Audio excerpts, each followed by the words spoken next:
Merci beaucoup. Donc, nous étions réunis avec la troisième édition du séminaire régional de Dakar, un séminaire qui traite un peu de la prévention de l'extrémisme violent. Souvent, on se pose la question sur la prévention. Aujourd'hui, est-ce qu'on peut parler de prévention si on voit un peu la situation qui se passe un peu partout en Afrique de l'Ouest, dans le bassin du lac Tchad et autres. Mais nous estimons effectivement qu'il faut parler de la prévention, surtout au niveau des forces de défense, mais également des acteurs politiques. Et nous avons cherché durant ces 3 jours à voir comment on peut créer une synergie d'action entre ceux qui sont chargés en fait de lutter contre avec les forces de défense et ceux qui sont chargés de donner les orientations et de fournir les moyens, ça veut dire les auteurs politiques, les acteurs politiques. Et dans ce cadre, pendant 3 jours, nous avons réfléchi pour sortir les voies et moyens qui devraient permettre à ces deux acteurs de pouvoir travailler ensemble afin de lutter contre ce fléau qui est l'extrémisme violent. Or, donc, nous avons vu aujourd'hui qu'il faudrait d'abord lutter contre les causes.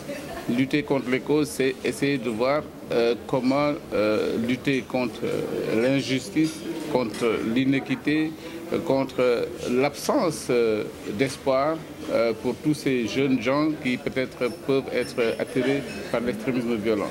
Et c'est dans ce cadre-là que des recommandations ont été données par ce séminaire et nous pensons que si d'ici quelques jours, lorsque nous sortirons ces recommandations, il y aura donc une possibilité pour les acteurs politiques de voir la voie à suivre et les moyens à dégager pour faciliter l'action des forces de défense dans la lutte et dans la prévention. Nous sommes partis d'un constat. Aujourd'hui, vous voyez un peu partout dans les zones de crise, des troupes sont déployées, des troupes des pays amis, des troupes qui viennent de l'étranger, qui jour et nuit mènent des luttes, mais nous voyons que cela n'arrive pas à régler la situation. Pourquoi? Parce que en fait, l'extrémisme se mue. Aujourd'hui, en fait, avant, on avait des gens qui venaient de l'extérieur.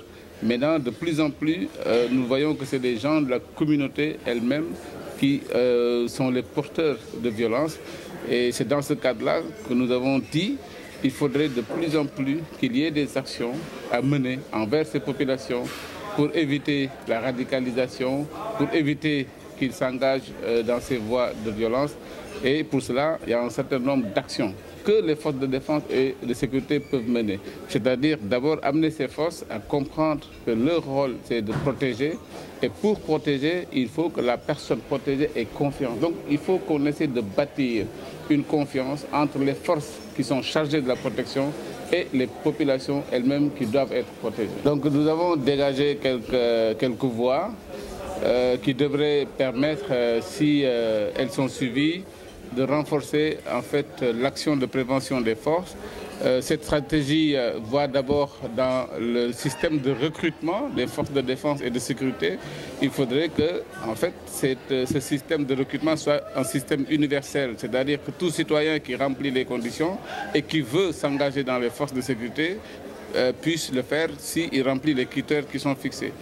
Deuxièmement, il faudra également prendre en compte cet aspect dans la formation, dans les programmes de formation, en mettant un peu d'histoire du pays, un peu de sociologie, puisque la plupart de nos hommes sont déployés souvent dans des endroits, dans des milieux d'où ils ne sont pas originaires. Donc il est important qu'en allant dans ces zones, qu'ils soient formés, qu'ils soient informés de ce qui se passe pour pouvoir mieux comprendre les populations sur place afin de pouvoir les servir, ça veut dire de pouvoir les protéger. L'autre aspect, c'est qu'il faudrait également que les forces disposent des moyens et qu'elles soient opérationnelles.